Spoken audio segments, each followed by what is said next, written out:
உடல் குண்டாக இருப்பவர்களுக்கு ஏற்ற ஒரு பழம் தான் மாம்பழம். குறைவான அளவில் சாப்பிடும்போது உடல் எடை குறைப்புக்கு என்னென்ன விஷயங்கள் தேவையோ அந்த மாறுபாடுகள் தான் உடலில் உண்டாகுது. சூப்பரில். அதே சமயம் ரத்த சர்க்கரை அளவுகளை நம்ம மெஷர் பண்ணும்போது வெறும் வயிற்றில் ரத்த சர்க்கரை அளவுகள் அப்படிங்கிறது மாம்பழம் சாப்பிட்றதுக்கு முன்னாடி எவ்வளோ இருந்துச்சோ அதே அளவுகள் தான் இருக்குது மாம்பழம் சாப்பிட்ட பின்னாடியும். ஆனால் போஸ்ட் புராண்டியல் அப்படின்னு சொல்லிட்டு சாப்பிட்டு 2 மணி நேரம் கழித்து வரக்கூடிய ஏறக்கூடிய ரத்த சர்க்கரை அளவோட அளவுகள் அப்படிங்கிறது நார்மலை விட குறைவாக இருக்குது இந்த மாம்பழம் சாப்பிடும் காலங்களில். இதுவும் ஒரு பாசிட்டிவ் ஃபைண்டிங். இதெல்லாம் உடல் குண்டாக இருப்பவர்கள்லாம் பார்க்கக்கூடிய விஷயம், டயபெட்டிக்ஸில் இல்லை. இப்போ கிளைசிமிக் இண்டெக்ஸ் இதுக்கு 50 கிட்ட 50 அப்படிங்கிற ரேஞ்சில் இருக்குது.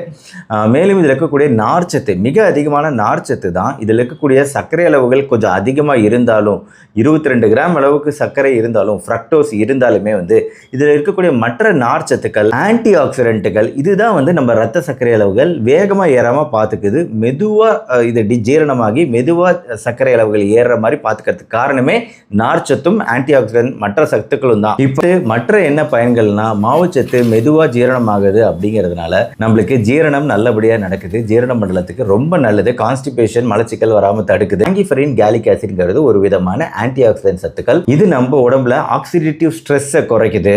ஸோ இதனாலேயே நம்ம தோள்கள் நல்லா பொலிவாக ஆரோக்கியமாக இந்த வெயில் காலத்தில் இருக்கிறதுக்கு மாம்பழம் உதவி செய்து கண்களோட ஆரோக்கியத்துக்கு ரொம்ப நல்லது.